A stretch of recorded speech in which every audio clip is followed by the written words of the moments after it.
Wait a minute. Ng'owulira nga abantu bacontributing. Ku radio. For you. Nesa kutuukako. I remember waliwo group ey'abawala eyajja ewaka okundaba. Omu yagala na kulya mmere nga yenyenyadde. Ate ekyo lyazze. Simanyi. But that's life. Waliwo ebirala byabaawo mu mbeera byalingawo. Ne mu bantu bo. Nenkubira ne maama yakeera ku makya nansitula. Nyagamba mbuki. Teyanzijanjabako. Waliwo obutajja physically naye nga kwali nga she's in touch. No, if I don't call, she will not call. That is why sometimes abantu bagamba nti emikwano gisinga oluganda abo ne bakiwakanya. Nze mami the stranger bebambeererawo. I remember I was bed kubanga cycle gezaako mugenda mu maaso. I faced a lot of challenges. Like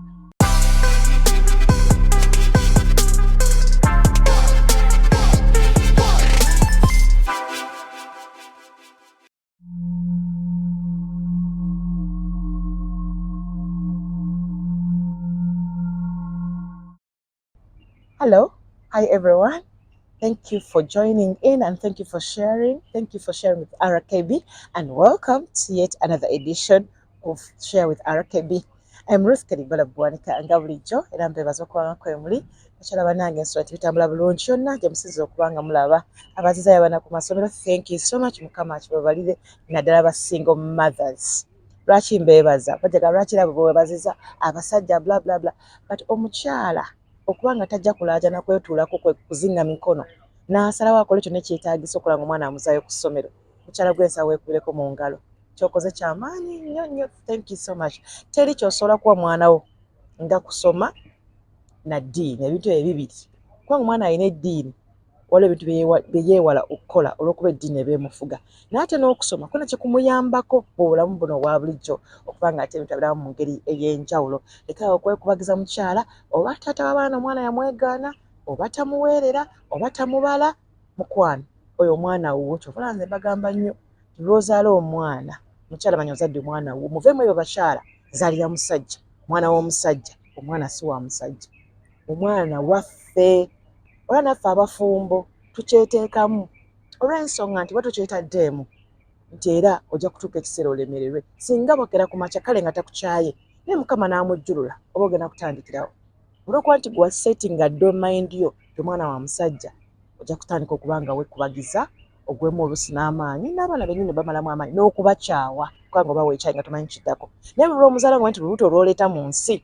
lulwa omukyala paka oyo omusajja agamba nzaalira zaala abaana omukyala b'osobola okusobola abajja mu kibatu kyo tisinga kyonna kiba kibaddewo abasinga mulowooza kukyayiwa singa musajja oyo afuluma n'atadda otandikiddewo etuteeke mu birowoozo byaffe buli kadde buli lwofuna olubuto kirowoozeeko mukyala munnange bwegakuweebwa munno benkuwadde olunaku olwaleero ate era nga bwetugamba nti obulamu bwe bugagga okufaayo nnyo n'okwekebezaako ffe nga bannayuganda kyakuba nnyo nankola eyo ebyaddala batono nnyo omuntu akiteeka mu nkola nti every year nina kwekyekinyako nga siri mulwadde abasinga tumala kulwala nange mbadde mulwadde wiikendi ena tutambudde bulungi badde wansi naye waliwo nga nti ereka fatigue kangeneko mu steam erabika kino buli kale tufuna ensonga ebeezaawo obutagenda mu ddwaliro ate bakulanga ogenda mu ddwaliro nagamba kyonoonyo ojja kifuna buli kadde obeera mu ddwaliro weekebeza biki naye nga it's so healthy okubanga weekeberako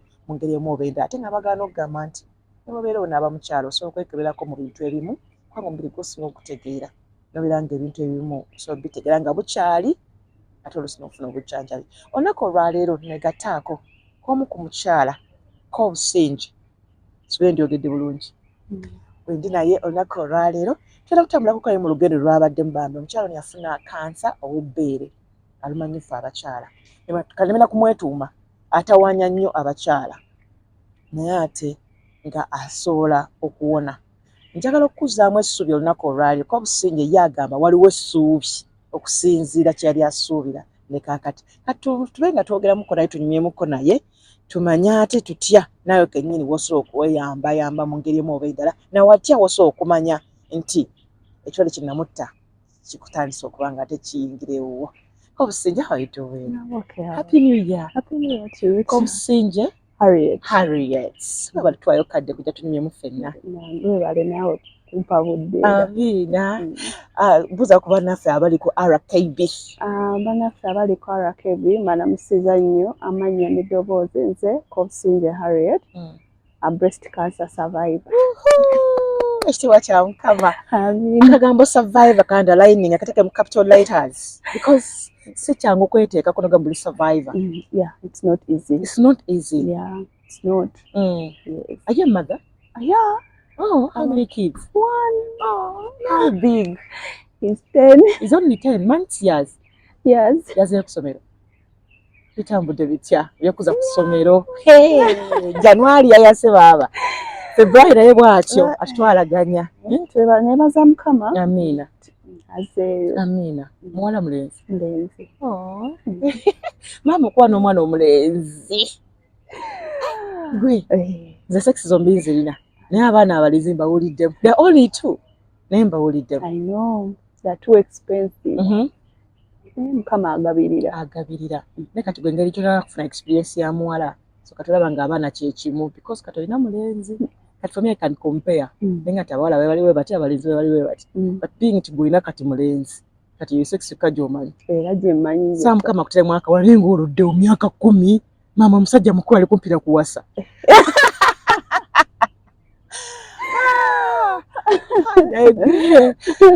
Kobusinje otegera ddi nti olina kansa era bitandika bitya? Ntegeera ddi bwe mmanzijukira bulungi COVID eyasooka yaliyo ddi? 2020? I think 2018. 2019 awo. Kati 19 awo.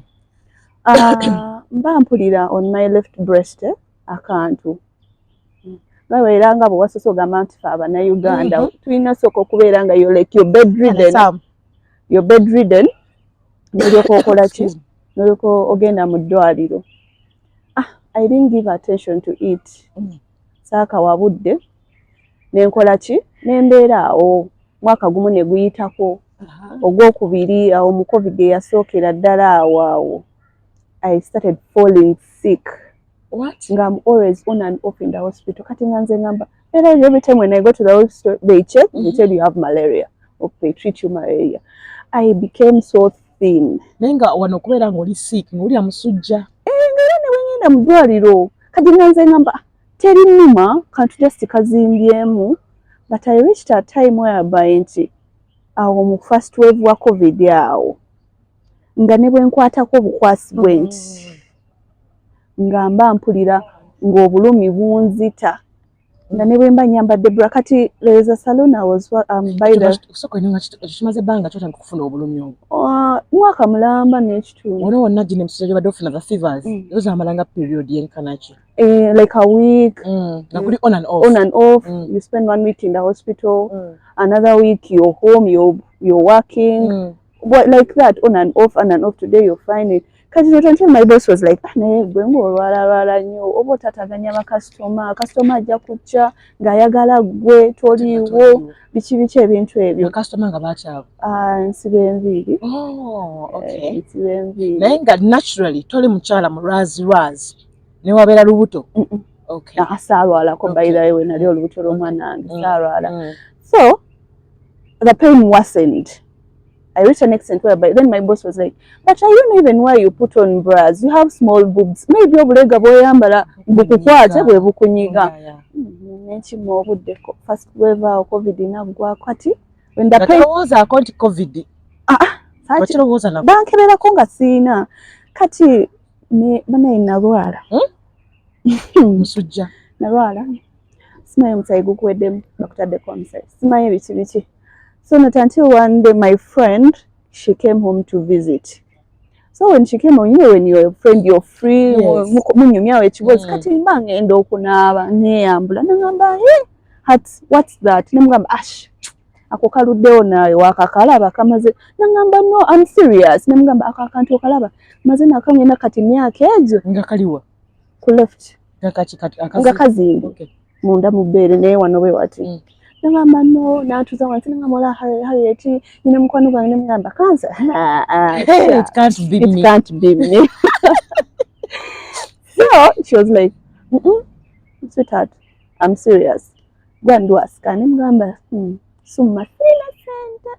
Ngamba kola scan, nangamba kale. Nze ngenda kuwa emitwalo egyo 5. Ogenda okola scan. Naye wano bagamba nti omusayi gukuweddemu nga tebakubulira cause. Wow. Maybe you're not eating well. Maybe it's because of the fevers. Maybe because of this. Because you know how clinics. I used to go to clinics, not big hospitals. Maybe that was the problem as to why. So she gave me like a 50K. She left. Ningamba, ngende mudwaliro. Chips chicken. Rent. Oh. Natopinga ko emitwalo egyo. I pay 70 for my rent. Niyensasula ningamba, mu mutima ningamba webale. Kept quiet. She called. Did you go to the hospital? Nafunye client. Jesus. But meanwhile, kote kakuluma. Not so much. Ngabo kwatako era not like this pain era wow. Kati COVID inatuuke yasooka. Na okukola ku clients olina otambula n'ogenda mu maka gaabo bakoleko naye nga the pain. Kati then I was like, I love sharing with my clients. So I was sharing with one of my clients. No, sweetheart, you need to go to the hospital. I don't want to scare you. Okay, I will see. So when the pain this time worsened, ngasagala na chintu kyonna even a cloth kunkwatako. It was no more. Nothing apart from the lumps. Okay. So I was like, no, this time around, let me go and do a scan. I called my cousin's sister. She sent me the money. I went. I remember I went to there's some clinic in Gayaza called People's. I went and did a scan. And the lady was like, I know lumps. What I got called biopsy. But I don't want to scare you. All about nange na wina nibagenda nibabisala munga tebina fuka catalyst bichi. So I don't want to scare you. I was like, oh, it's okay. I did. Now after doing that scan, the scan. Neba kane scan yange okumala emyezi gyange 6. Kati wali okola yaki? I just wanted to know what is in the breast. Kati bakugambye olina muki? Lumps. Neba kane scan. Comfortably. Kati. So, mbandi awo pain ne waseninga. Ngaseba katulina omunyumba abo nekatabani kange. By that time he was 6. Tulimo babiri. Mugamba do this, do that, do that. So, I called my cousin brother. I'm like, you know what? I'm dying. Nangamba, by the way, wangambako kubere. Up to now the pain is still there. Mami Ruth, tell pain kila josobola kungamba jesimanyi kunsi jesamirako. Zonna. Nezituketsera nga tezikyankolako. Kati gwe bakola scan. Mu bwongo obwo tewagamba kino ekirimu nga tekina kubeeramu lwaki weekiri. Anti kati like kataka finding out. No. I wanted to, but sente. Ngamba bagina kuntala sente zesina. So my brother was like, I'm calling someone. Genda ko St. Catherine, Buganda Road. Nengendayo. Mwami nankebera nangamba, Harriet, I don't want to scare you, but what I'm seeing, it's a mass, and it's not one. Bulinga busatu. Naina busatu. Yeah. Ngabo chikwatako chiwulira kinene bwekiti. Yekinyosi. Nangamba msawa, how can you describe for me any strong painkillers? Nangamba, the painkillers I'm going to describe for you, they will take away the pain, but they will not take away what is growing inside that breast. Nemugamba kati I need to do a biopsy. Nangamba wano bayangamba akujikolera ku Catherine, it's 700 obaze yangamba. Then nangamba, but I have a clinic I can since Gerard is my friend mujja kunsasula 500. Mukazi wa 500. Mugulamu ndoza nainamu 200, tekako ne transport, tekako ne wano consultation fee, bichi ebindoza nasigaza munga 10 bwe bati. Ngamba nasoka nentuula. Olusaluni okyakola? Ngere saluni nzivuddemu kati COVID eyasooka. Nezuka nengamba nayo n'omukazi mukolera sente ampe emitwalo 15. Omwezi? Omwezi. Ennyumba ya mitwalo 7. Omwana asoma. Nyina omuntu gwemulekera. Kati wano mu COVID bwe nakolanga ku bakazi, I used to work on the clients ngamba, you know, Thursday mbeera off. So if you don't want to come to the salon, I can come and give you services at your own whatever. Kati era nga mu COVID bankubira, Harriet, can you come? Kati n'omuntu ajja n'apaaki nga tomanyi gy'ava, nga nnyinza otambula okuva nga wano bankugereze nga wa. Jjukira baali tebakkiriza boda. N'otuukayo n'okola. Bambi akutambula okomewo. Kyokka ng'oli mulwadde. N'entandika okuddugala. Neeno oba kati nkugereze ku black, ati oba like your shoes. Okay. I became black. I started darkening. Like because of the sun?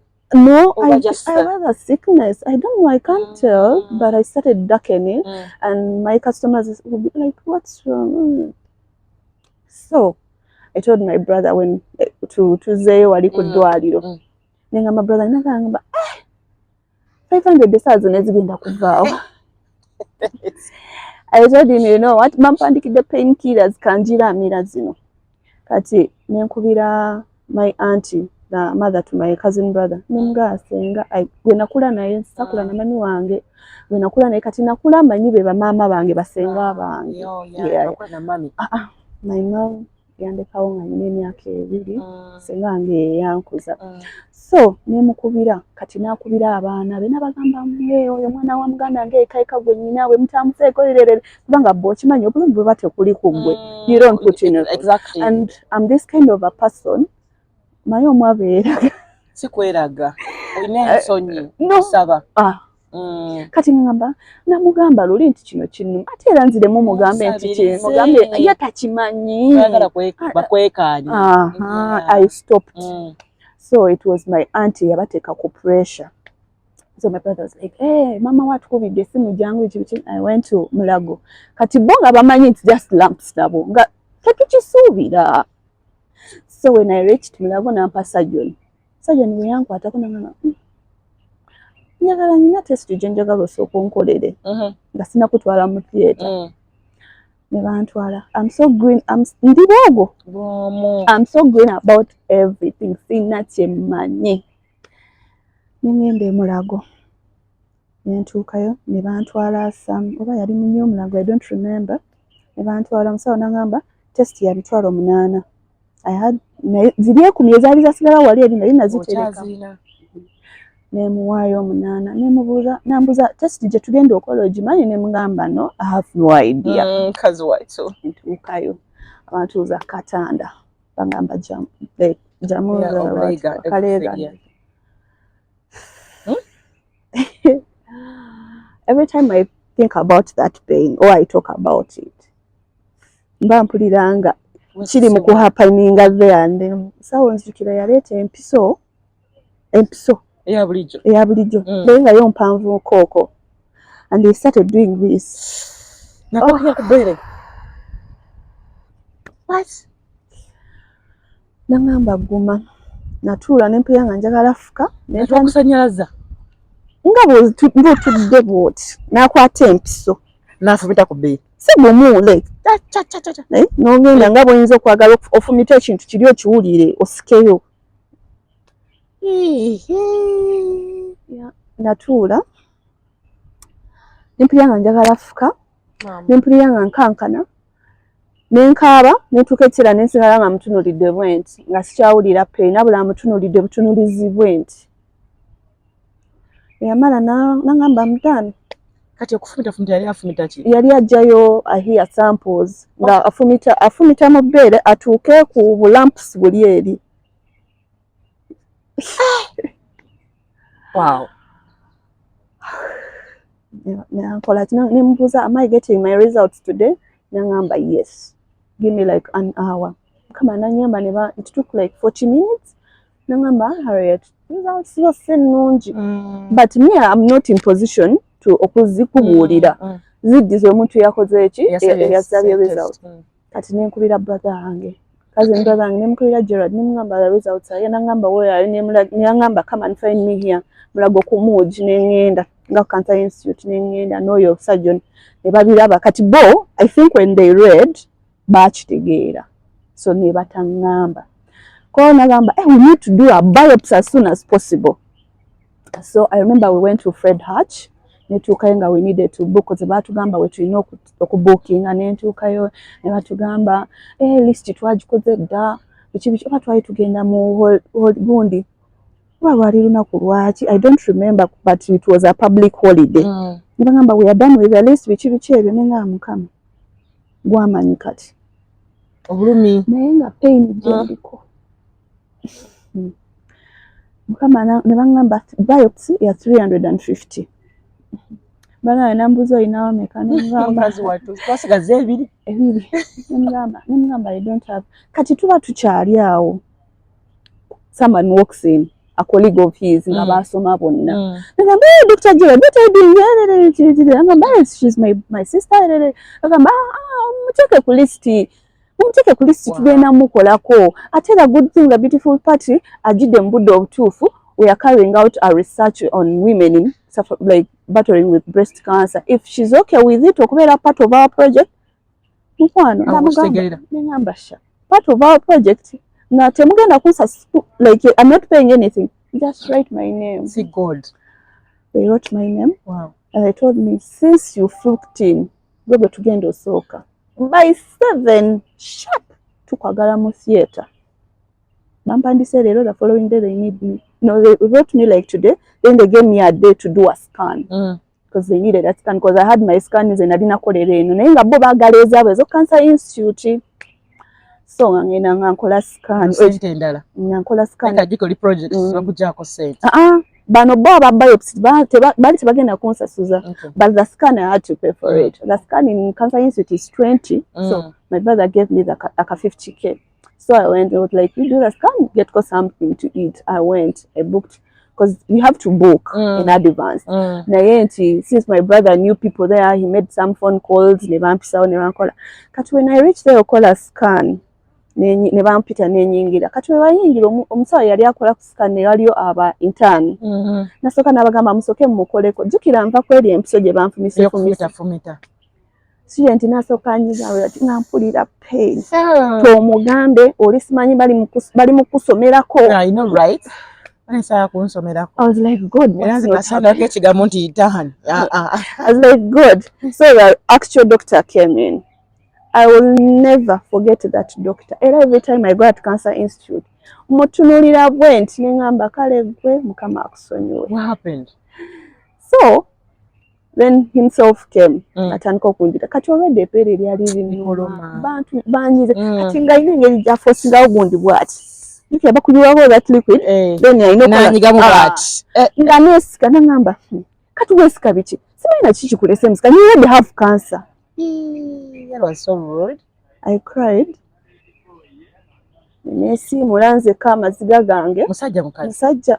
Era buli bengenda Cancer Institute mutunuulira ngamba. Musonyewe. Kama nche yali akola.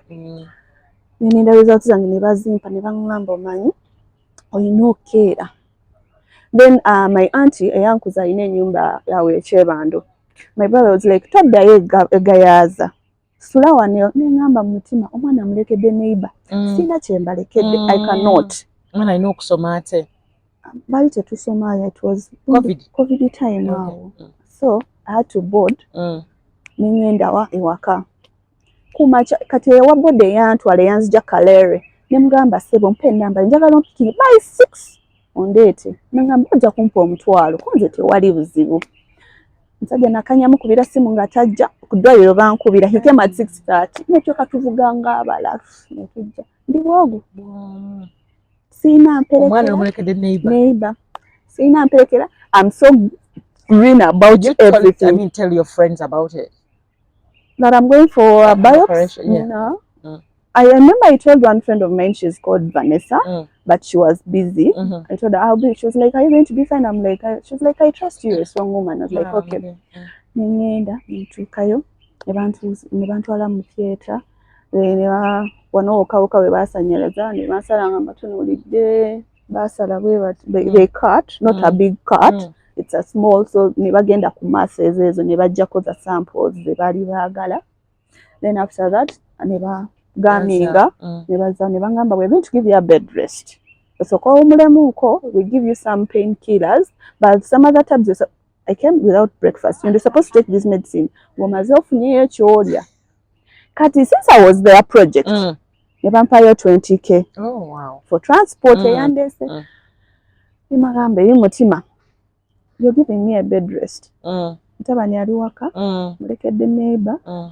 Simanyi oba neighbor amuwadde ekyokulya oba tamuwadde. Natuula mu taxi gwe baagambye okuwa bed rest n'ekiwundu kyange. I remember by that time we were sitting babiri. Waliwo space. Ntambula, I'm strong. Kalifo mwakyandiko. Mba ntuuka awo ku Shell ye Kalera awo. Ningamba kozi zino eddagala bangambye I'm not supposed to take it without anything. Nengula yogurt. Taxi esimbula okuva wano nga Kanyanya. Twali tunatuuka Kanyanya, the pain started. Empulira obulumi. Kumba obulumi taxi ntudde mabega the extreme end. Be yakuba hump n'enkuba eno nekita nze sina kyemmanyi. Omukyala yali antudde ngenda okulaba nga ntunuulira. Ogenda okwetunuulira nga omusaayi. Buli mukola ki? Buli mukuyiika. She came out of like na stop. In my heart I was like maybe we are stopping you so I know kuviiramu yatya. Ntandika okukaba. Nnemera mu taxi nenkubira some doctor nemugamba Dr. David nangamba nfa. Nembuuza where ayi bakuwadde room kile mugamba ndi mu taxi nangamba naye are you okay? Are you okay? Nemugamba omwana nangamba naye abazadde tufa bubi bannange tufa bubi. So he was like va mu taxi go to a nearby clinic but dressing egundi ekyo.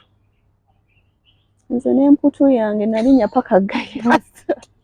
N'omusaayi gwange kati neyo gati saamunywa I had to swallow these painkillers. Wadde nga sinnalya ninga mubazi nampisa ze zimanyi I swallowed the painkillers. By the time I reached Gayaza the pain had reduced naye nga the blood ekiteteeyo kiri stained.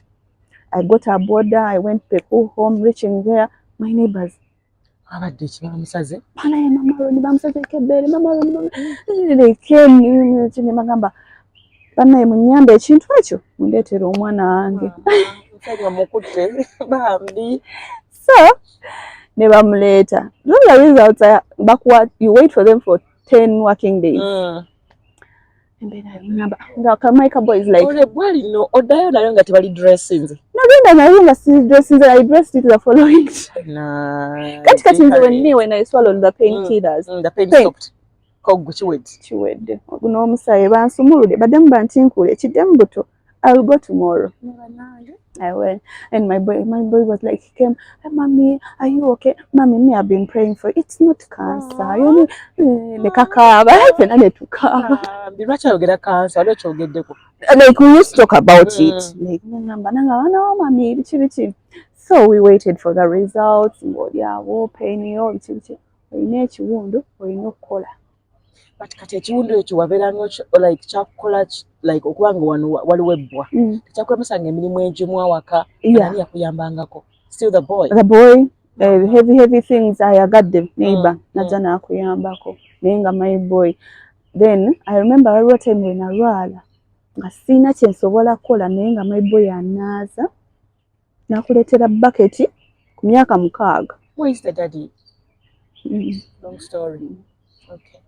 Nakuleetera bucket n'ogitwalayo ate abaana by the way people don't know that abaana abato bamanya wembeera waliwo abantu bangi mayingi emizigo emingi naye omwana wange yafulumanga awo n'agenda mu kikomero ekiddako n'agenda n'ayitayo omukyala n'abagamba come and help go my mom nga he could tell me mommy you eat. Why I don't want to eat. Those people talk about you badly that you're going to die. Kati bo my boy bali bamayita because Luganda yakajja luyige. Kati ngabo boogera mu Luganda nga bamayita litereera kati nga abiwulya nga bimisa bubi. Kati no tantu Rwanda ne bagamba na you guys you're tormenting my boy. Mumuleke. Bemba munyinako ekizibu mujje mugambe nze. Mwana wange mumwesonyiwe. Kati no walina kiwundu amala banga kingoli waka. Without working. Nsesa na kuganze naberanga ne painkiller bwe mireno wayisawe essaawa nja mmira type endala gye namize ku maaso nosiberanga osibenvi nina okukola tewafuna nsanja babo anything like the painkillers namiranga nyingi so nosigala ngenda okola boss ngo mugambi nze kati yali saluni navaayo dda nkola mobile bakwita kuyiriba nanjiriba so I waited for the results. Nazikomawo. Nabankubira. Hey, Harriet, can't you tell me over the phone? No, you come. Nenda. Tukayo bali bakoze tests nyingi, but like they do a lot of testing. Basoka ne bakuwa kozi no munyo guli bulungi sukali, omusayi gwo guli bulungi. Bakamira down. Bachimpa. Kati me, you're giving it to me. I don't know how to read these things. Even if I know how to read, I don't know how to interpret. Yeah. Nendo okulaba stage 3. Nembuza what does it mean? Nangamba cancer wali ku stage 3. It's going to stage 4. Natunula nenseka. No seka. I was confused about what was wrong with me. The lady got worried. I know. She was like, Harriet, are you okay? Are you okay, right? I'm like, yeah, I'm okay. She was like, I'm going to leave you in this room. I remember on second floor, third floor. Nangamba, Neto sembelere eddirisa eryo. Yandeka mu room, oba oyonona laptop, oba okuba ki, oba you're going to scream, oba you're going to do what you scream. Namugamba, musawo, I'm okay. Ebyaddala ng'oli okay? I was not. Yeah. I was not. So, nenkubira senga wange yankuza. Nemugamba, mami, saayogera nakaaba. Nagenda okuwulira bannange nga alina pressure nga azirise. Abali mu background ne bakwata essimu. Then I called another auntie of mine. Nemugamba, mama, kituufu, I'm sick. Awo ate wenakaabira. Nenkaaba. I called my brother. Kati ngaera nange mbuli mutima ngamba, no God, it cannot be. When akkiriza amazima nga banziguliddewo fayiro bampadde card. That is after or that very day? That very day. They had to open for me a file. The following day, I had to come and start chemo. No. And saying anakaviri. I remember I had placed pencil. But I'm this kind of person. I name really nyingi. Ngamba kanze approach ange bichi. Like, I'm not going to say I'm blaming the abasawo bichi, but the truth is I wasn't sat down. Chimanenge no kuza ntawo wenyini after calling your two aunties. Wajja ko omuntu ayogereko nawe Tewali. Leave we kunganya otya. Tewali. Okulimba kubi tewali. And ekyo ekintu kye kisinze okutula abantu. I don't know if the patients we are many nti abasawo tebafuna budde. Tewali yantuuza.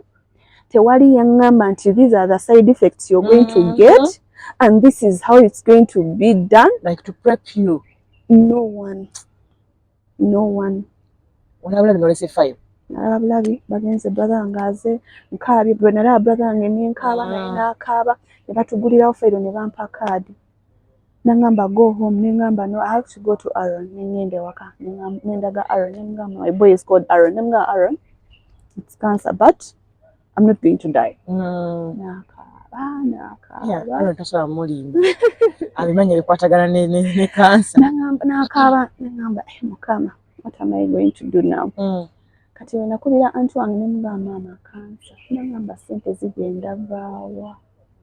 Cancer nga wa bbeeyi. Tell me that night. How did you sleep? I did you didn't even sleep? Ebirowoozo nga bidduka.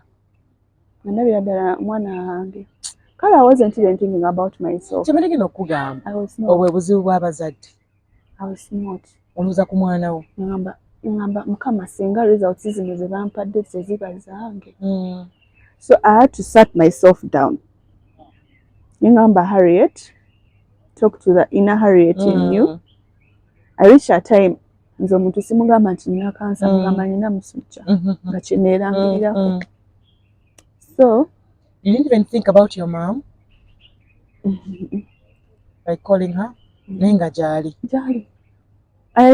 After the second round, Kati, after started my treatment, and I'm mama ABCD. I started the journey. nanze nsirayinga n'enviiri. Olomanyidde? First cycle, I'm going to get 6 cycles. The first cycle, I went with my hair. Not until one day, nurse, mwami, nangamba, Harriet, tomorrow, nangamba, the next cause it's after every 3 weeks. If you come back alone, tetugenda kuddamu kuteekako kemo. You don't know the journey you've started. Oyo yekka yagezako kungamba nangamba olugendo lw'otandika tolumanyi lwaki ojja wekka. So meaning wana bado ogenda wekka. Bogo. And nobody like told you kati kotandisa treatment like even your first treatment. Tebakugamba ko kakati yo okuda kino nakamunguluze okuda kusesema. Tewali ono yo nurse Andrea yangamba monodda wano nga toyina muntu the next round sigenda kuwa. Nangamba batamoke nangamba you're talking okay. Naye kankwene namba yango ojja kunkubira ngo bw'otagwe mu kkubo ogenda kulwala. So meaning nga wona wali ofunanga treatment wafunanga side effect yonna nothing you stay no. Like the first time reaching home kubanga kati by that time nengamba akasoke mpumulireko wane wakawa emunsooba nengenda naye nagenda okudda engulu ng'omutwe ng'oyinza ogamba omutwe baleese taani ya sementi ne baginteekako nga my head is so heavy. Ate waka nga my cousin sister tabeerawo, she's always on the move. Waliwo ke yateeka atayagala kumanya. So I call ng'omutwe gunzita. I call my auntie nga mama nvuddeyo. Nga naye nfa omutwe gunnuma nambuza oddawa ne nga ngenda Mulago kunoonya bya kamula juice. Ke yateeka waali ngenda nkomawo. Kati ono nansi nangamba Harriet salako enviiri nemugamba abiri bya mu firimu nensala nenkola akangu firimu byabiri wabbe enviiri ezi Harriet zetonsesa ngamba bya mu firimu nina kinakyo kyange kikomeno bakasitoma bange bakyegomba mungamba mutyo kisalako nine ngamba why kansaleko zibeere nyimpi by that time nga ngenze zisalako nga era otandise nga bokola bwotyo ojja n'enviiri kati nengenda nensala akaviiri kozaawe akangwe entemye emyaka I'm looking like a sweet 16 naye ng'obulumi bwe ndiko nzaabumanyi no like eddagala likulwako if you don't drink if you don't eat well it takes byeyigiriza gwe wekka. So mba ndi awo nenze nsaza enviiri nga anti wange bamugamba eno waliyo omukyala awonya kansa mukyalo kyaffe I'm from Bundibujo by the way. So nga anti wange ngamba binya nga brother wo tategedde ono cousin brother wange mutabani we tategeera ninye nakamala wiiki emu nga nvudde ku kemo omutwe natambulanga ne painkiller wano nanywa painkillers nga gye bakugamba 1 times 1 nze nninawo 1 times 3 overdose. So I reached a time whereby my body got so addicted to drugs. What when painkiller tobeerawo? Basibeerawo. Ninye basi paka Bundibujo natuuka nfa. Natuuka ewaka nasanga nga mami yakunganyiza dda abantu nane omwana wa muganda because my dad passed on when I was 6. Omwana wa muganda nge sina gwe nabuuza nabagamba mba mwina amazzi nga gannyogoga ennyo genjagala. Namerufi banjiranga amazzi aganyogoga mu mutwe naye nga gagenda okuntuukako nga nze mpulira gwokya ng'omutwe gwagala kunzita. Omukyala n'atulimbalimba watuwadde ebiddagala nkomyewo eno because I had to go for my second round. Naye nga ne bwe mba nkoze bwe nti ngenda okusituka nga wane zivuddewo. Siri first round yakulumya mutwe oba eddagala eryo omukazi awonya kansa? Eri first round. It's a side effect of it because the chemotherapy it suppresses the body. Teriko kugamba nti these are the cancer cells that I'm killing or it suppresses the body, so it's upon your immune system okulaba ng'erwanisa ng'erwana ofuuka eno giyambako n'ebyokulya byongo obirina mukyala enzo ebinaku bisekera. So nkomawo second round kati bwe mba nva mu kyalo I have a cousin brother, my auntie was like brother wakirika akwerekereko nekwa ndamugamba mami bangambye siddayo nzekka eddagala liisa bubi. So nangamba kale kankwesa mwami tujja ne bantwala nkomawo naye process enviiri kati zigwereddeko dda bwe bwomanyi buli wamu awakola oluviiri wonna nga wakabumba buli womanyi ne buno enkwawa bukowekowe bwonna bwavaako mu nnyindo buli wamu naggalabi kyali kika bannange ekikwa side effect kaji wasooka okufuna No, I used not to vomit, though others used to vomit. I remember najukufunamuko constantly nayenze side effect nasinga okufuna gwali mutwe. Natuketera nepulira nga ninga agenda ogweddalo. Kati olwo ndi awo nanebuuza ssente zigenda vaawa. Banateka kusaba ssente awo. Of course bagenda tukaye bagambe waliwo eddagala eritaliiwo nga you need it. Yes. Of course neetaaga ssente ogula ebyokulya n'omwana. Rent. Okyakola olwo kyasiba.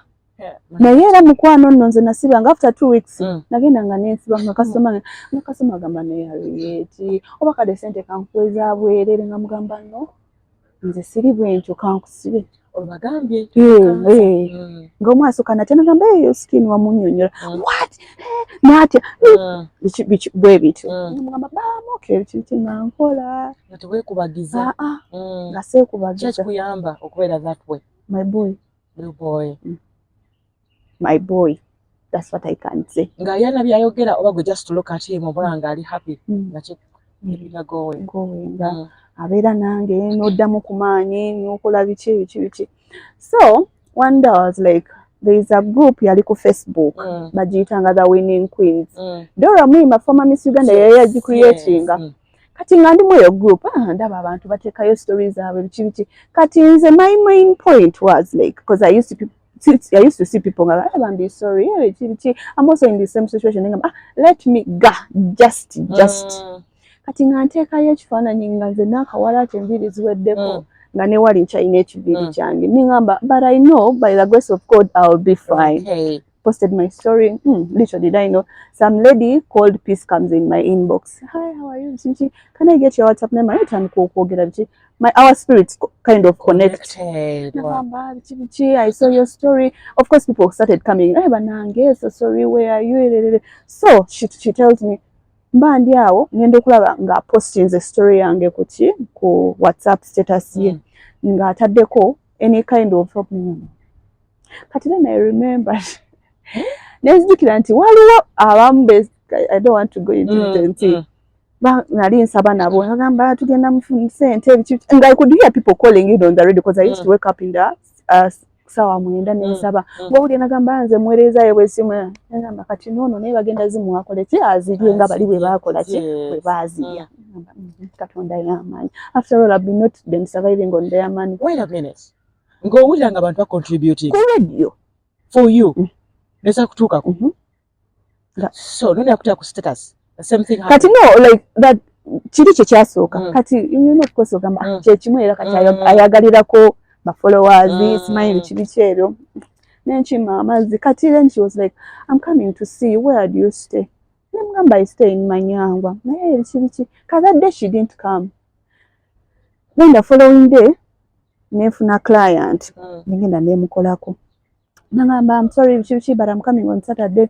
Kati akasente kange ningamba abantu abagenda okujja okundaba I love cooking bafumbidde akamere biki Harry tulako wansi ate nkoze nfumbye akamere abangamba we are going to have breakfast with you nezitaano zituuse 6 7 ate nga ne message bali baba bamuweereza ssente screenshotinga nazikola ki nazipostinga ku group ningamba in my heart was like izo nazaziride yamanye ekibi kigenda basibazisaayo ozigatta nomanya kati mpezeza bweziti I was not even focusing on that money because I knew abantu balina n'ebigendererwa byabwe munayo.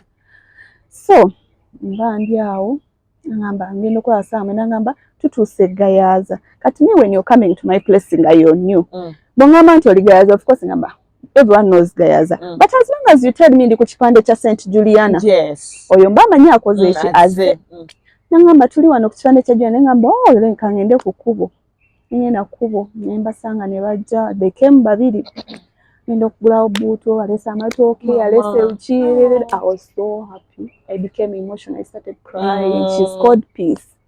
Netugerawo netumya, we cried, we talked.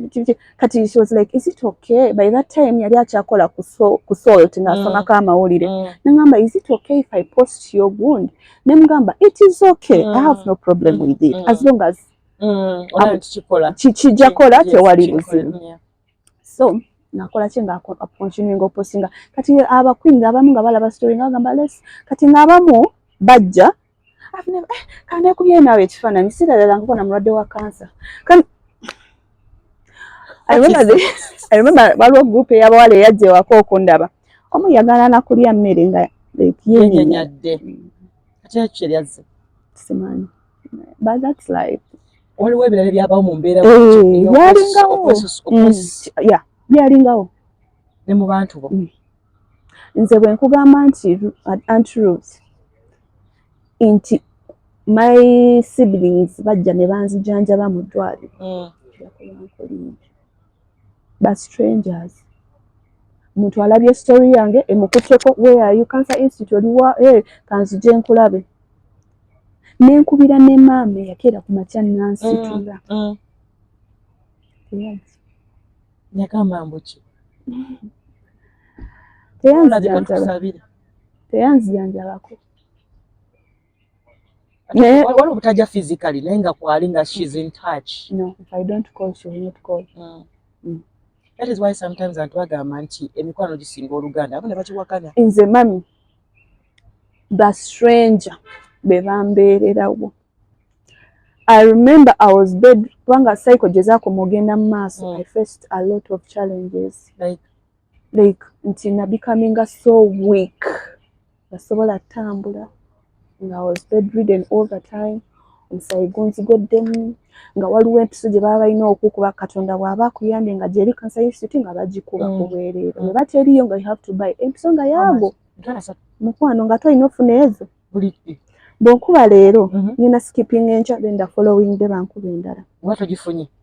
Anti kati tebasobola kuteekako ddagala cause every time you get that treatment they need to first do a CBC kulaba oyimiriddewo omusayi because they know the drug is so strong.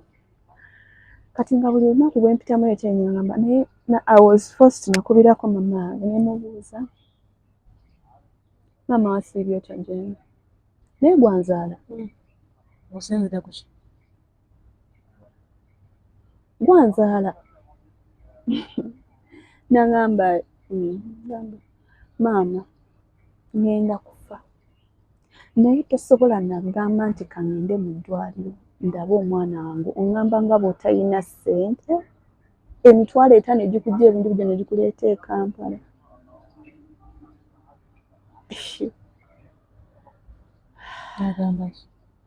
Alina kye yayogera. Kati naye my story negenda nga saturatinga negwa ku baana be nasoma nabo. Mwana najja nanoonya paka we yanfuna nagamba Harriet sina kye nnina.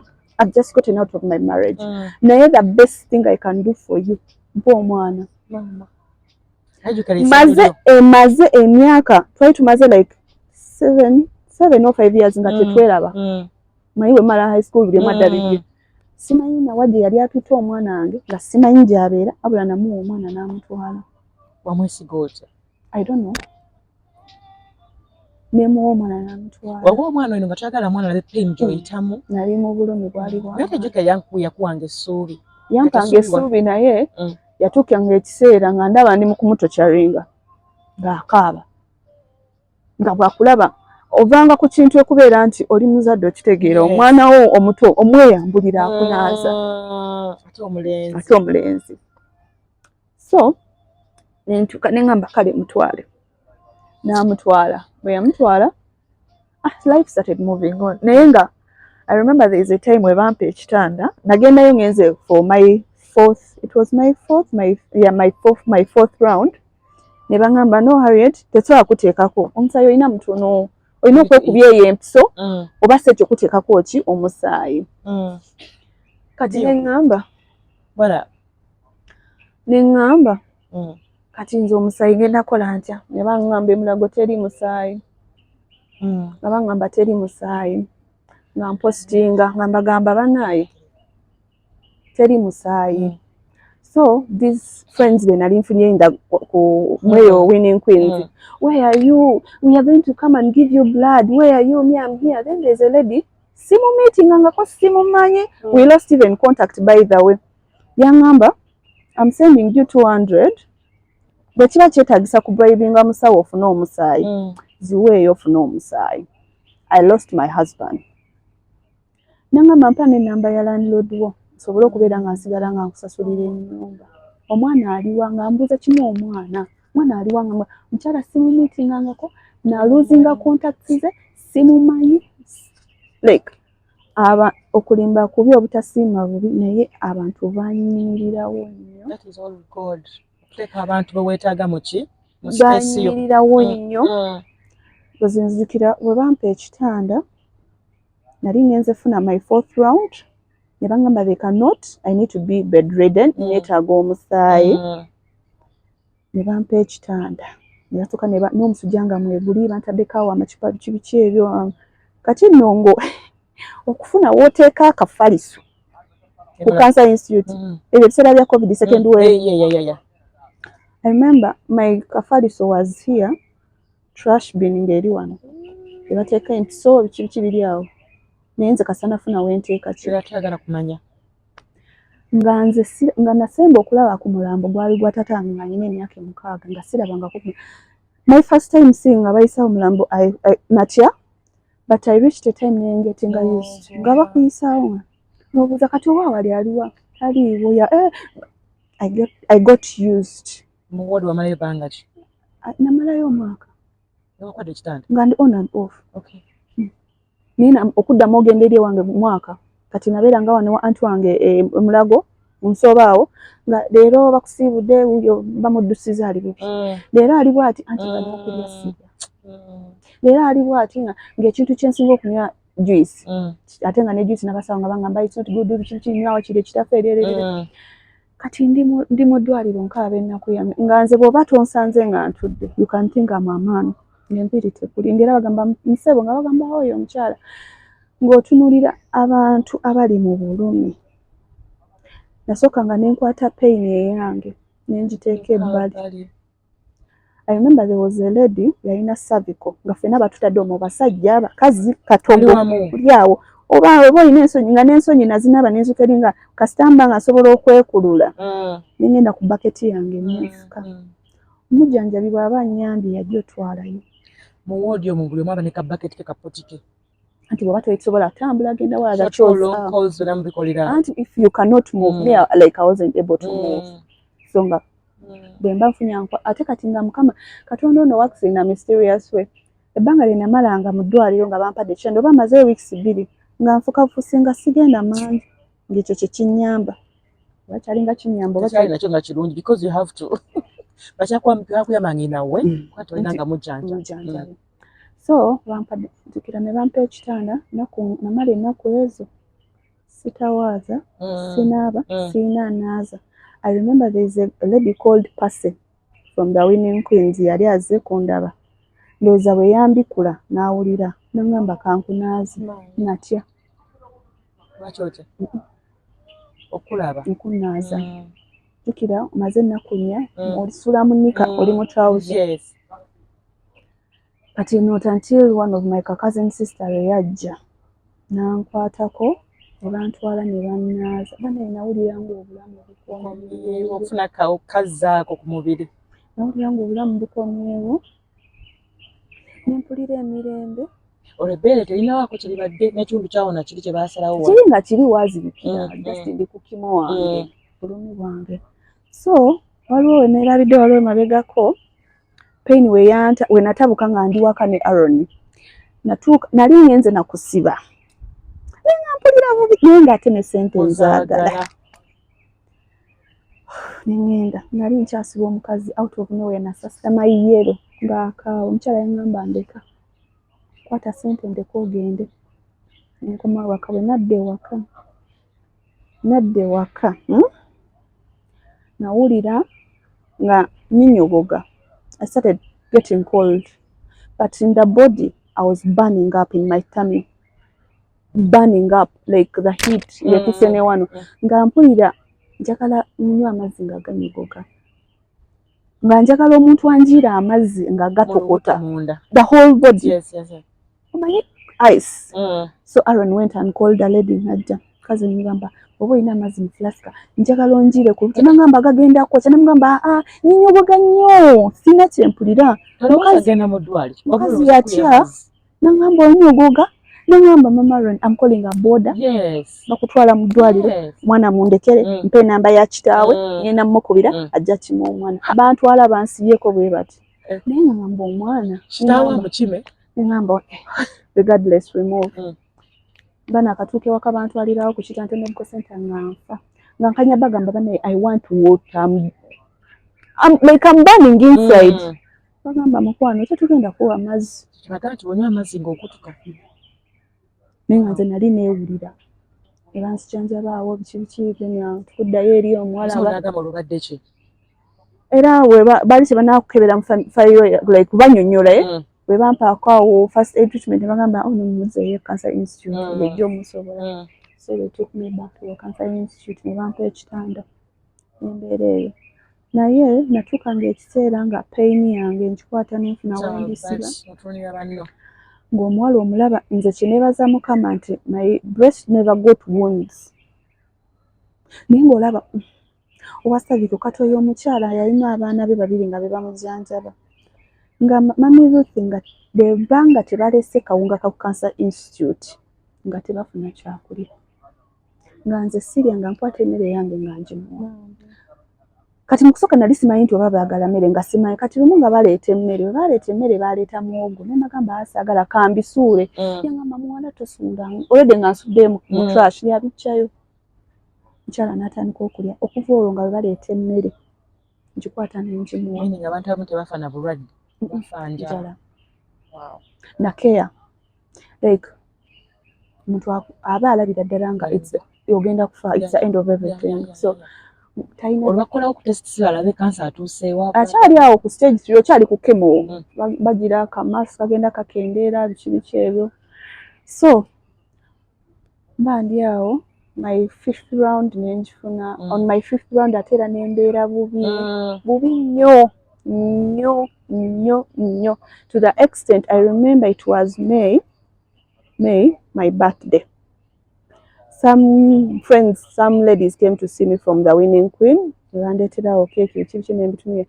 following day on the 16th, the other lady yatambuza story and peace najja with some other friends of me nga maze weeks ezo nga Sylvia Mary nwabeerawo omuwala omu bamuyita Tabitha najja nangamba nankubira Queen, what do you want to eat? Namugamba anything. Namugamba but I don't have a potato. Kyonna kyonna bondowoleza. Katono ya piece jukira yali amanyi nga buli tuba twogera nga aye ka pizza nga ye yajja ne pizza naye kolo yannema. Naye omwala yaleeta emmere. I remember it was matoke and mushroom soup. Nalya emmere ng'agenda okufa. Buli omu was shocked. Nagamba ne batya. I became nembeera nga mpulira nina amaanyi out of nowhere mba nyimirira we bati baleese keeki kusala nagwa buke abasawo ne batya abali bankutte ne batya abantu ne batandika okukaaba nga nange neewulira obulamu bwe babugenda there's a way you feel nga omuka obakamubake nagamba kimu nabagamba byonna mubikole naye omwana wange nenga Mukama just give me only one chance at least kabasoke baleete ku mwana wange mulabeko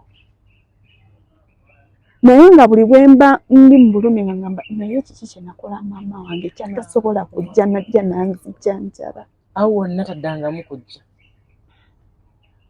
wadde my step sisters teri mikwano bantu ba stranger Mami Ruth nabeera ku mulago awo ng'omuntu akubira n'agamba I saw your story you don't know me I don't know you essimu ye ereeta mannya ki natuuka ng'ekiseera nga naye bagamba ezo empisa oba bagenda kunkuba 10 nga sente nziyina nga simanyi sente gye ziva naye ebiseera Katonda ng'omumanyi bulungi nnyo nga ngamba oba sente zivaawa biki ng'ofuna bajja era obimanyi, of course I don't want to go into details z'eddwaliro since I'm still there naye bajja gamba oyo ng'akubye nnyo eddwaliro biki biki ebyo, so aliwo ebimu bye weerekereza, of course buli kimu tekiri perfect, so ebirungi n'ebibi ebirungi.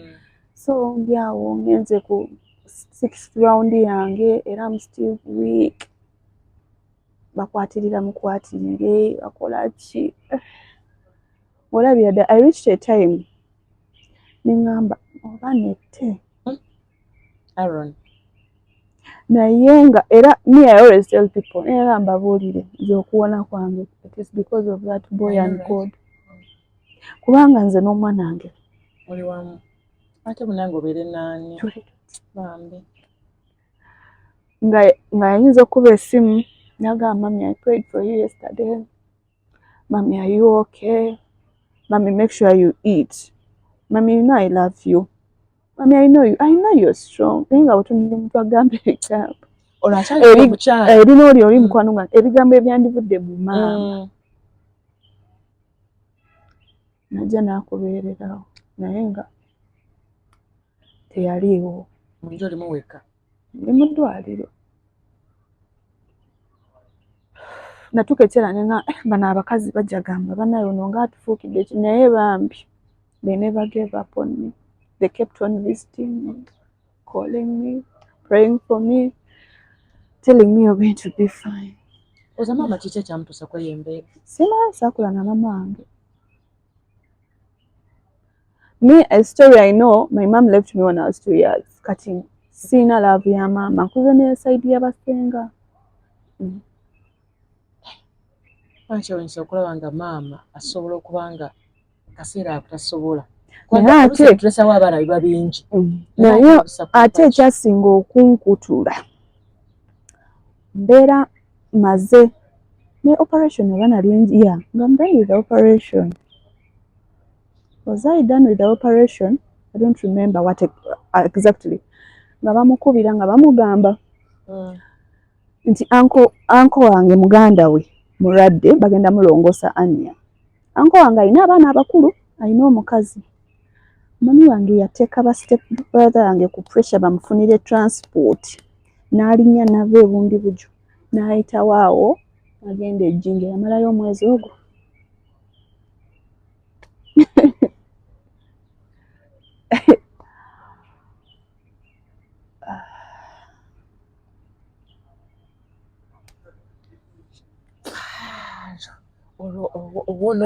How did you become a survivor and how long did it take? When I was done with my 6th round, of course they give you a period of bakujja ku tumor board ne bakebera bw'obadde ku ddagala akawuka kagize katya kagenzeko mu bifo ebirala, those kind of things. Ekisa kya Mukama kaali tekanatambula, kaali wamu wano mu bbeere wokka. So ne baŋŋamba bagenda kunnongoosa. Ne ngamba Mukama sente zigenda vaawa. But in me I was like, Harriet, sigwa abadde nga yeesasulira bills. Kati bireke. Natuuka ekiseera nga n'abasawe bagamba oyo champion waffe oyo sha lwaki temubeera ng'ono Harriet? Wama Harriet, tell them mukabya nakyejo ono ekibiki abali joli nga bakuzaamu amaanyi abali rude of course era nja ku kibiki ebyo teribulayo ebyo. So nga nze nyinza osanga nga ndi awo nga ntuuziza omulwadde ngamba first time yo omanyi munnaye nkubuulire wano olina okubeera friend n'abasawo. Nze natuuka ekiseera nga bampita nga ndi ku ddwaliro awo nga baŋŋamba olaba yogera n'oyo nga njogera n'abakazi abakulu bagamba see me here. Me I don't have cancer. Do you have cancer? Ngamba my daughter, but what ngamba me I have malaria. I don't have cancer. Nga baseka yabadde atidde n'awulira essanyu n'addamu amaanyi bambi thank you. So operation ng'etuuka bankola covid test biki ebyo ntuuka banzijeko omusaayi nyambadde ekigundi bantuusa bagenda kunsanyalaza. Results zikomawo omukyala gamba no we are not operating her. Platelets ze ntono. mumuzeeyo bantwalako mu theatre emirundi egyo nga bankomyawo Same reason. wajja gamba kiri kinenga naye mukama ebbeere bw'oba oyagala nsigaze let your will bw'oba oyagala balijjeko I'm even ready nekyo kikole banzize eno I remember there is a test gye nalina okukola nga neetaga emitwalo ago nkoye okupostinga biki I called my mom nengamba namwesibako nnyo ebundi bujo namwesibako nemugamba maama nina test gye njagala okukola neetaga emitwalo 2 yangamba katulabe kye tunaaba tukoze yampereza emitwalo gyali 9 amina nengamba weebale nengamba kale mwebale nembivaako neninda olunaku olulala nembukinga kati ne bangamba Harriet we are going to operate you free of charge mpulidde siwulidde biki but since it's covid time kwa banongosera mu second covid awo ogenda sasula aka room tugenda kuteeka ku private wing because oba nga twakakulongoosa obeera delicate tetwa kuteeka no covid biki room buli kiro 10,000 nengamba mbadde nyinamu wane sente zange bali bansondereza operation it is well and my brother was like baba batusaliddeko it is okay how much nemugamba bangambye a room it's 100 per night nangamba ogenda malena kuna nebangamba it depends on my healing I may take 4 days or 5 days it will depend on my healing nangamba kale nampa 500 wow nangamba beera nazo konze kale tugenze tubukinze nemagamba nze sisula mu ddwaliro ngenda sula waka ga na bookinga nga leero nga ncha bagenda kunoza nze ngenda sula waka mbata you need to sleep here biki tuwaza kukebera covid nagana nali ngende waka nkubiddawo my friend Vanessa aze na caretaker naye amaze neddamu ak'obuntu aze so ngenda bankuba kati omukyala yali ankwa msa wati ne mama amakosi my daughter biki you're going to be fine kati before going to the theatre ngenda okudda enkeera ngamba I've come to pay for the room nga bangamba ate paying konze yes gwoli VIP twakufunidde room tugenda you see God tugenda sasula naye ate omulumu gye tukufunidde mugenda beera mu bantu 3 eri mutima nengamba kumi nja kubeera walabeera ku trash bin ola nasula wali eriyo emyezi gyange nasula ali kasasula oba ebisozi kugwiridde oba biki bigwiridde gw'amaanyi so operation is successful yeah bakujjako bbeere wa just bajjamu balijjako teririiko balijjako ne babeera ne bakwatakwata kiki so nebakati kansa aweddemu nenjawo okudda engulu nzira engulu nenkoma ne banzaala mu mulumu yange neeraawo amalayo ndowooza ennaku zaali 3 naye walina eddagala lye bankubanga I need to buy but I wasn't even worried about money because I had money. I would tell even I want to eat this biki nga bakuleetera naye ngaera tonafuna maanyi gakola gakulya so nina nga lugendo ndutambuza mpola mpola oddayo for reviews okoze ki bakuggyemu awo wuzi otandise bamaze okugyamu wuzi so you have to go for radiotherapy bakukalirira bampa 30 days that's a month onina okukeera kati olunaku olwasooka nakeera ne balyoka ne batugamba abapya tubatandikako 8:00 okedde 8 gw'emisana nengamba it's well natuulanga nga bwongambye it seems like njogera mpola natuulanga I love knitting crocheting kati natambulanga ne crochet kati wano period natambulanga ne crochet zange duka scarf zange ntudde wali mu kasonda oba bampise oba banampita sawa meka oba sawa ngasibawo ngambeera abantu beekalakaasa kati koro tebankolako ne bangamba come the following day simanyi biki kati lwenakoma mba sinagenda I think they were noticing me one of the doctors was like first come here ngamba kati bankoze eki ngenda nangamba ngenda kuteeka ku bantu abakeera abakadde kwe ngenda okuteeka okeerenga buli kumakya onoosobolanga okutuuka wano saawemu koze ne bongamba 11 nengamba bwe twamala okwogera nangamba kale buli omu singa abeeranga ono omukyalo ono mukakkamu naye mwe ne muleekaana ebbanga lyemulabidde nga ajja wano nga tumuza teri lunaku yali aleekanyeko mbu temunkozeeko ng'ate naye mulwadde nga mmwe. So that's how, like, I was favored. That's what I can say. It was God. It was God. It was God. Era nabeeranga awo ne nga Mukama ekisa. Kikumale. Era I have a friend of mine, she's like, Silver Kyagulanyi singa amanyi nti oluyimba lwe yabeeranga newe nabeeranga nga sobola kwogera in my heart nalimbanga olwo oluyimba nga nduyimba ngamba Mukama ekisa. Ate Mukama talyanza amaanya. Ekisa. Ekinondoole. So kati bakugambira oli cancer free. I know me, I'm cancer free. Amen. Amen. Nze nkyegamba. Amina. Yes, I know, because I'm okay. Okay. Apart from the side effects, kati sisobola kola heavy things. As in? Washing, carrying things. Kati era bw'oba obadde oneetegereza waliwo side time bwentuuka ne mpulira nga I'm at ease, na pain. Kati ate pain eyo bwejja wano wazimba ne wano we bajja ebbeere ne kiyingira eri munda bwe bati. This hand sobola gukola bwenti. Okay, nga guno. Okay. So Okoma okusiba enviiri. Osobola. Era kutuuza ne babikuyisaamu. Bani. Asawo. Nabyeyisaamu. Mama. Nabyeyisaamu. Amina. Nabyeyisangamu. Fighter. Nga bw'oba like Mukama bw'aba akutaddeko ekisa ojja funa akugamba do exercise, do this. Naye nga nze like njagamba nti naliko nga bwe nga naliko ekisa. So my story yatambula nnyo. So other survivors came. If there's a pic I sent him when ali bakanongosa waliwo omukyala yali out beside me, she was like, you see me here 19, I'm a breast cancer survivor. Myaka 19, you're still young, you're going to make it. Nze kale kati nangamba tokkiriza bino babagiyita batya procedure njera deno geralira whereby simanyi they cut meat nagamba tobikkiriza ko nze kati ate munayo no kafulu bw'aba ayogedde sisobola kukola ki. Kati before the operation, after my operation, you had to go back for reviews. Kunzijamu akapiira kukebera wuziri. There's a friend of mine naye yaliyo.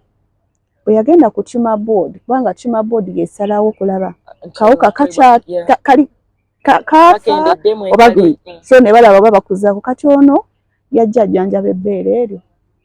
Tumor board egenda ofulumya results nga neryokubiri twadde nga ate bagenda mulongosa the following day.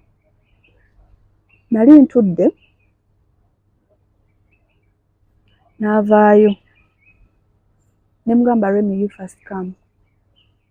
I hugged her. Ne mugamba kubuulire olaba twayita mu muliro. Cause let me tell you, abalwadde ba cancer kasi toyita ku chemo.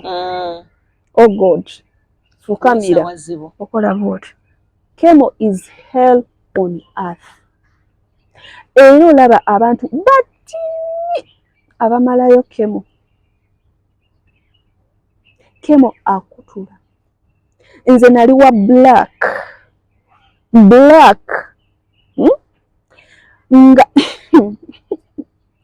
ng'omuntu akutunulira bati nga bw'oba tosmilinze takulaba.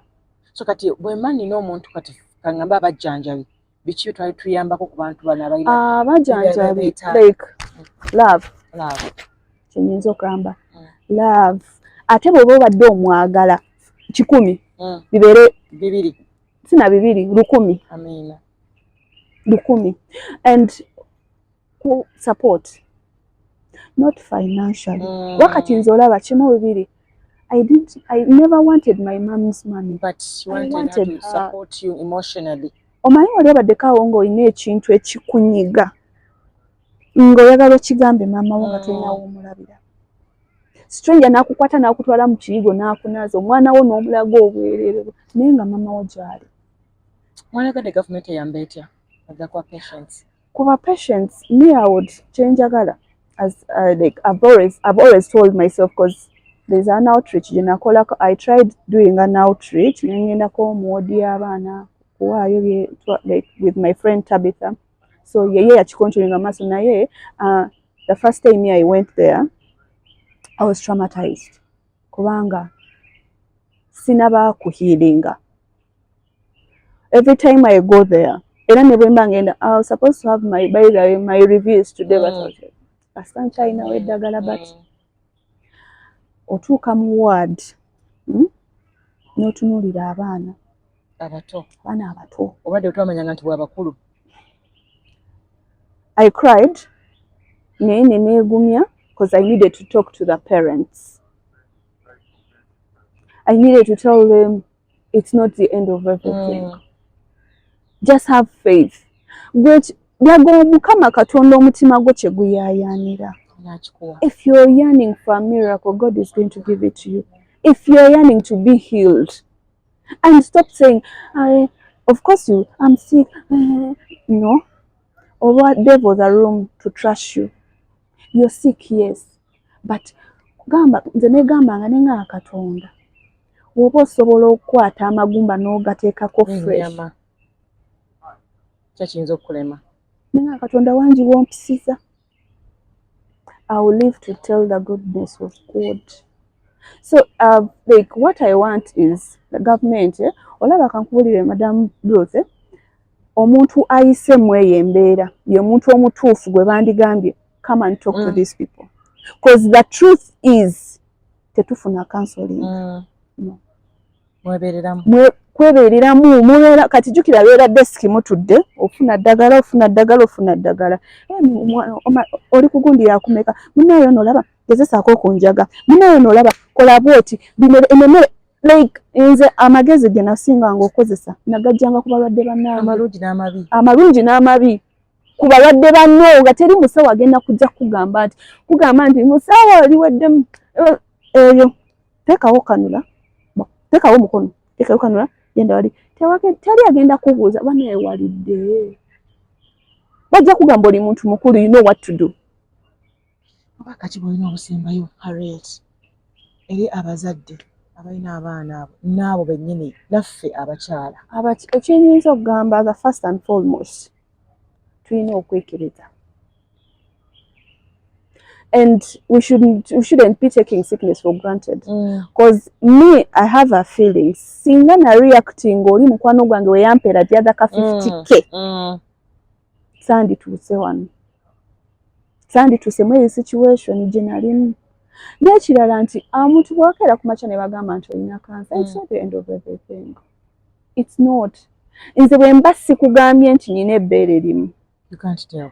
Bwe mba sikugambye ne nkwata ebifaananyi ne mbikulaga nti nze nabeerako nga siina nviiri.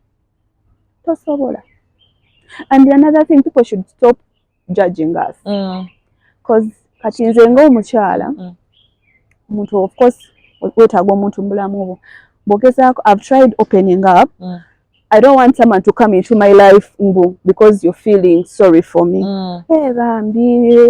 Afterwards, omubulidde amazima n'omugambe atanzalira abaana balina cancer. It is not. That is not right.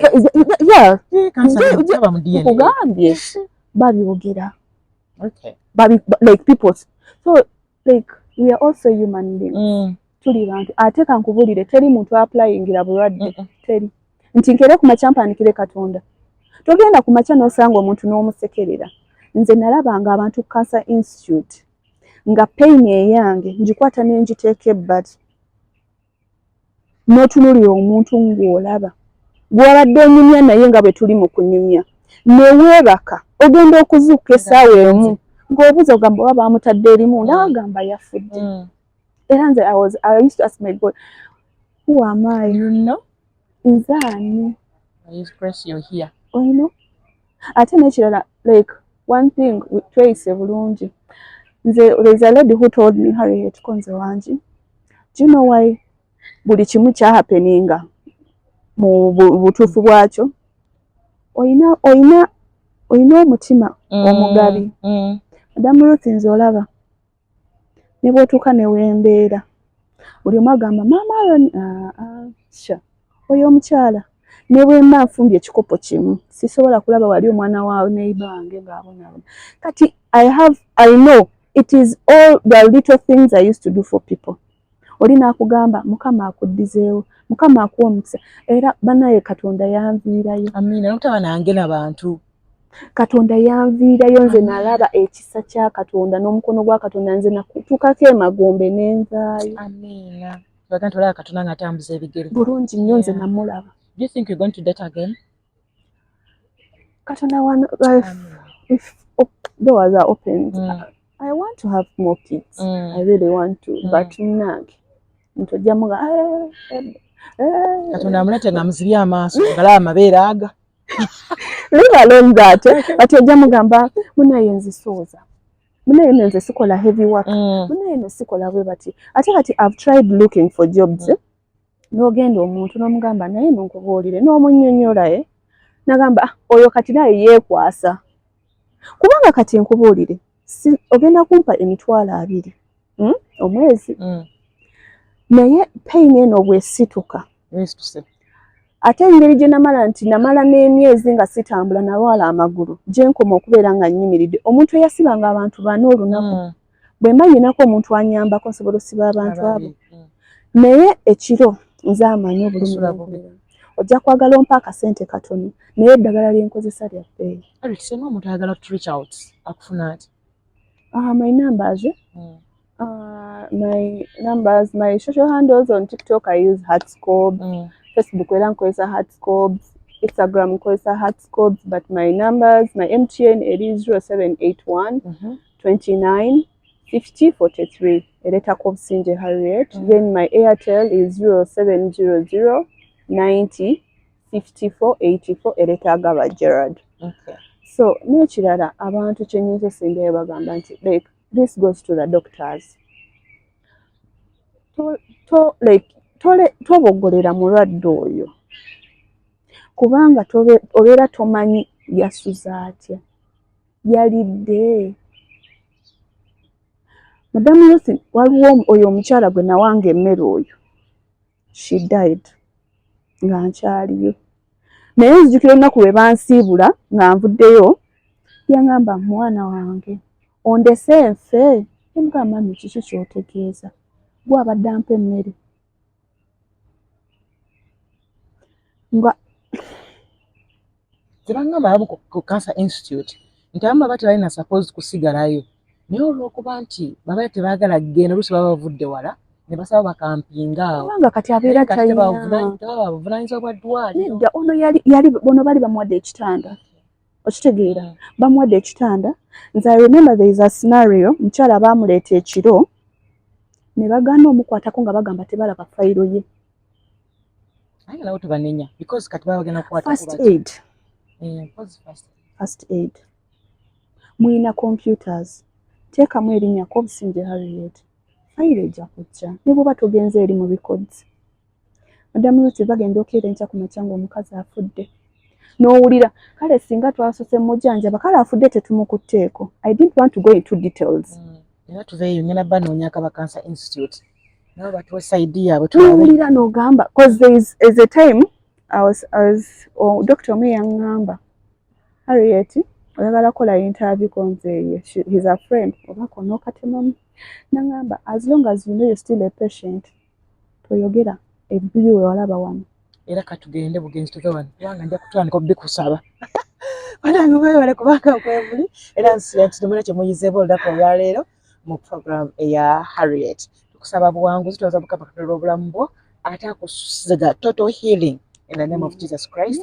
Era nze kusabira omwami agenda okuwuliramu emirembe naye agenda okuwuliramu emirembe ate akuzaala abaana nga Mukama bwe yagamba tubazi the mother of the nation so ozaale amawanga. Otyo kibadde olunaku olwaleero mubeere bulungi. Ciao. Bye.